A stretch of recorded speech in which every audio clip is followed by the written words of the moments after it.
Assalamualaikum warahmatullahi wabarakatuh. Innal hamdalillah wassalatu wassalamu ala Rasulillah. Asyhadu an la ilaha illallah wa asyhadu anna Muhammadan abduhu wa rasuluh. Allahumma salli ala sayyidina Muhammadin abdika wa nabiyyika wa rasulika nabiyil ummi wa ala alihi wa sahbihi wa sallim tasliman biqadri 'azamati dzatika fi kulli waqtin wa hin, amma ba'd. Ma'asyiral muslimin, jamaah sholat duhur yang dimuliakan Allah, puji syukur marilah kita panjatkan kehadirat Allah Subhanahu wa ta'ala atas nikmat dan karunia-Nya sehingga sampai hari ini di bulan suci Ramadan ini kita masih diberikan kesempatan untuk bisa melaksanakan puasa pada hari yang ketujuh. Mudah-mudahan Allah Subhanahu wa ta'ala menerima amal ibadah kita semua. Salawat dan salam marilah kita sampaikan kepada junjungan Nabi kita Muhammad sallallahu alaihi wasallam serta keluarganya, para sahabatnya dan kepada para umatnya. Bapak Ibu jamaah sholat duhur yang dimuliakan Allah Subhanahu wa ta'ala, jangan memandang remeh dosa yang kecil.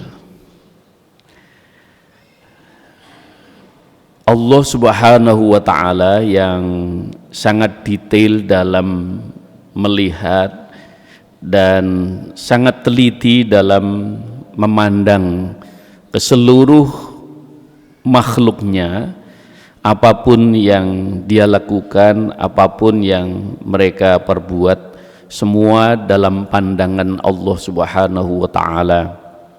Sehingga Allah Subhanahu wa ta'ala lewat Rasulullah sallallahu alaihi wasallam, tentunya Rasulullah sallallahu alaihi wasallam menyampaikan satu sabdanya dalam satu hadis yang diriwayatkan oleh Imam At-Tusi, la tanzuru ila saghiril khati'ah walakin dzur ila man asaita.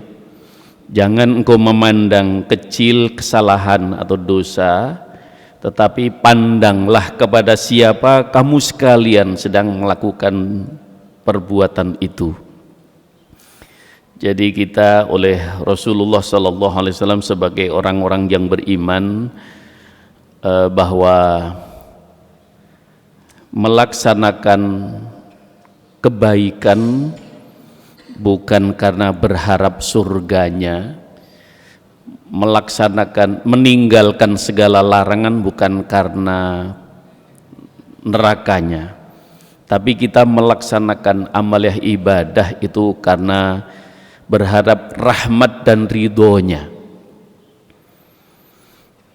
Dan karena itu sebagaimana Rasulullah sallallahu alaihi wasallam menyatakan, la tadkhulul jannah bi'a'malikum wala anta ya Rasulullah wala ana illa an yataghamadiyanallahu birahmatin wa maghfiratin. Bahwa seseorang itu masuk surga bukan karena amal ibadahnya. Wala anta ya Rasulullah, apakah engkau juga begitu? Ya, tidak terkecuali saya, kecuali illa an yataghamadiyanallah birahmatin wa maghfiratin, kecuali engkau masuk surga adalah dengan rahmat dan maghfirahnya dari Allah Subhanahu wa ta'ala. Sehingga satu hari ketika seseorang disampaikan oleh seorang sahabat yang bagaimana untuk menyadari hal ini, diceritakan bahwa ketika beliau kasaf itu, orang yang masuk di dalam surga ditanya, si fulan, kenapa engkau masuk surga? Ya Allah, ini karena amal ibadahku ya Allah. Kamu beribadah berapa lama? Ya sekitar 60 tahun ya Allah. Kalau gitu setelah 50 tahun kamu keluar dari surga, karena sudah cukup untuk imbalan bagimu sebagai amalan ibadahmu. Ya tidak ya Rasulullah. Lah terus bagaimana? Ya udah ya Allah, ini karena rahmatmu ya Allah. Oleh karena itu ma'asyiral muslimin rahimakumullah, Jadi karena itu Allah Subhanahu wa taala mengingatkan juga kepada kita, atiiullah wa atiiur rasul la'allakum turhamun. Taat kamu kepada Allah dan Rasulnya, maka niscaya Allah akan merahmatimu. Padahal hari di akhirat nanti Allah sudah sebutkan di dalam Al-Quran, inna yauman indallah ka'alfi sanatin mimma ta'uddun. Nanti di akhirat itu satu hari itu seperti 1000 tahun. Jadi kalau seseorang untuk hanya berdasarkan amalnya saja, padahal amalnya itu sangat terbatas. Kenapa? Umur manusia itu sangat terbatas dan sangat sedikit. Oleh karena itu betul-betul seseorang itu untuk bisa masuk surga bukan karena amalnya, tapi karena rahmatnya Allah. Jadi seseorang beramal ibadah, melaksanakan amal ibadah itu berharap rahmat dan ridhonya Allah. Oleh karena itu, karena nanti kalau seseorang itu tertuju pada setiap ibadah hanya ngitung surga, nanti titik perhatiannya bukan kepada Allah, bukan kepada yang menciptakan surga, tapi hanya kepada kenikmatan surganya. Padahal yang mestinya dituju adalah hanya kepada Allah Subhanahu wa ta'ala. Oleh karena itu, maka begitu Rasulullah mengingatkan, jadi jangan kau pandang remeh tentang dosa yang kecil, karena itu bisa mendatangkan keburukan bagi dirimu. Bisa jadi karena engkau telah melakukan kesalahan yang kecil, maka lama-lama akan menjadi besar. Kita ketahui bahwa sesuatu yang besar itu bermula dari yang kecil, dan sesuatu itu akan terus-menerus akan menjadi kebiasaan. Sekalipun kecil, tapi kalau dilakukan terus-menerus, lama-lama akan menjadi kebiasaan. Karena itu Allah juga mengingatkan, ingat bahwa Allah sendiri akan menunjukkan hal-hal bukan yang besar, tapi famay ya'mal mithqala dzarratin khairan yarah wa may ya'mal mithqala dzarratin syarran yarah. Siapa saja yang berbuat kebaikan sekecil apapun, Allah akan tunjukkan kebaikan itu. Jadi Allah itu juga hal-hal yang kecil bagi manusia. Apa yang kecil? Walau antal basamat talqa, sekalipun kamu hanya tersenyum, itu sudah merupakan ibadah dan hitung ibadah oleh Allah. Wa may ya'mal mithqala dzarratin syarran yarah. Begitu juga kalau kau melakukan kesalahan yang kecil, sekecil apapun, mithqala dzarrah sampai diibaratkan oleh Allah seperti biji gandum sekalipun, maka Allah juga akan tunjukkan. Karena itu ma'asyiral muslimin rahimakumullah, jadi dosa perbuatan yang melanggar itu bisa jadi akan berakibat Allah tidak ridho. Sebagaimana Rasulullah SAW menyatakan, man taraka ma'siyata lillahi mahafatallah ardahullah ta'ala. Barang siapa yang meninggalkan maksiat terhadap Allah karena takutnya kepada Allah, maka ardahullah, maka Allah akan ridho kepada kamu sekalian. Jadi kita berharap ridhonya Allah itu dengan kita melaksanakan perintahnya. Dan mafhum mukhalafahnya berarti kalau seseorang tidak melaksanakan perintahnya, ya Allah enggak ridho.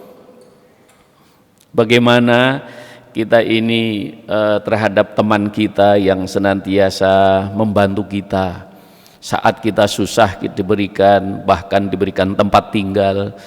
Saat kita sulit belum bisa leluasa, kita dibantu makanannya, maka kita akan mengatakan, dia itu penyelamat saya, dia itu baik banget terhadap saya. Terus bagaimana pandanganmu terhadap Allah yang selama ini engkau diberikan segala fasilitas dan kemuliaan? Maka oleh karena itu ma'asyiral muslimin rahimullah, yang kedua, jadi perbuatan kemaksiatan itu bisa membuat bisa membuat rizki itu menjadi seret. Rasulullah SAW dalam hadisnya yang diriwayatkan oleh Imam At-Tirmidzi dan Imam Hakim, wa inna rajula yaruh la yuhramur rizqu bidzambi yusibuhu. Sesungguhnya seorang bisa saja akan terhalang rizkinya disebabkan oleh dosa dan maksiat yang ia perbuat. Jadi bisa jadi kemaksiatan itu juga akhirnya malah menjadi penghambat segala kebaikan, segala rizki yang mestinya datang dari Allah Subhanahu wa taala. Oleh karena itu ma'asyiral muslimin rahimakumullah, lebih lanjut Rasulullah SAW juga mengingatkan untuk supaya kita itu merasa malu di hadapan Allah kalau kita berbuat hal-hal yang tidak semestinya. Maka bisa saja kemaksiatan itu akan mengundang musibah bagi seseorang. La tusibu abdan nakbatuhu fama fawqaha aw dudaha illa bidzanbin. Tidak seorang hamba ditimpa musibah bisa jadi disebabkan atas perbuatan dirinya. Bisa jadi datang dari bawah maupun dari atas. Semua itu melahirkan dari akibat dari perbuatan dosa yang ia lakukan. Oleh karena itu ma'asyiral muslimin rahimakumullah, maka terus bagaimana semestinya Rasulullah juga ajarkan la kabiratan ma'al istighfar wala saghiratan ma'al israr. Tidak menjadi dosa yang besar jika perbuatan salah, kesalahan-kesalahan itu diimbangi atau disertai dengan istighfar, mohon ampun kepada Allah. Wala saghiratan mal israr, dan tidak kecil, tidak dosa kecil kalau dilakukan itu terus menerus, maka sedikit demi sedikit lama-lama akan menjadi bukit. Jadi yang sedikit itu bisa jadi menjadi besar. Oleh karena itu ma'asyiral muslimin rahimakumullah, karena itu lewat mimbar yang singkat ini marilah kita ambil hikmah bahwa kita di bulan Ramadan ini kita memang dilatih oleh Allah Subhanahu wa taala, mulai dari ibadah, mulai perbuatan yang sekecil-kecilnya dihitung ibadah oleh Allah. Nafas, tarikan nafas orang yang puasa dihitung ibadah oleh Allah. Apalagi sholat, puasa, baca Qur'annya. An-naumu ibadah, bahkan tidurnya saja dihitung ibadah oleh Allah orang yang sedang puasa.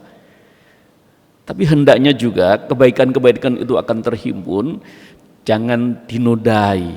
Maka sekecil apapun dipandang oleh Allah, dilihat oleh Allah. Disinilah maka Rasulullah mengingatkan al-haya'u minal iman. Maka malu, rasa malu, hendaknya engkau malu berbuat sesuatu yang menyimpang karena engkau dilihat oleh Allah, dipandang oleh Allah. Maka ketika kita puasa dilatih oleh Allah mulai dari sejak pagi sampai sore, kita menjaga diri, menjaga lisan, menjaga perbuatan dan hal-hal yang tidak sepentasnya. Ketika sore hari kita akan nyatakan, ya Allah, puasa yang aku lakukan ini untukmu. Maka akan ketemu ya gayung bersambut di mana Allah nyatakan as-saumu li wa ana ajzibih. Ya, puasa itu memang untukku. Dan aku yang akan memberikan balasan sepantasnya kepadamu. Jadi ketika kita memasrahkan puasa ini di hadapan Allah, kita memang nyaris, kita memang hati-hati kita jaga betul. Dan yang kedua yang bisa kita ambil, jadi jangan meniatkan sekecil apapun pelanggaran, sekecil apapun dosa, jangan diniatkan. Kalau memang terjadi itu karena khilaf, karena keliru atau karena lupa, maka orang yang puasa tiba-tiba kemudian pulang dan makan sampai kenyang, terus baru ingat bahwa dia puasa, wah, maka tidak membatalkan puasanya. Kenapa? Dia lupa. Jadi kalau lupa, kalau khilaf nggak apa-apa, tapi jangan niatkan sekecil apapun pelanggaran, jangan niatkan sekecil apapun perbuatan dosa. Mudah-mudahan bermanfaat. Mudah-mudahan kita senantiasa dijaga hati kita oleh Allah Subhanahu wa taala, pikiran kita oleh Allah Subhanahu wa taala, sehingga kita selalu berada di jalan yang benar. Wallahul muwaffiq ila aqwamit thoriq. Assalamualaikum warahmatullahi wabarakatuh.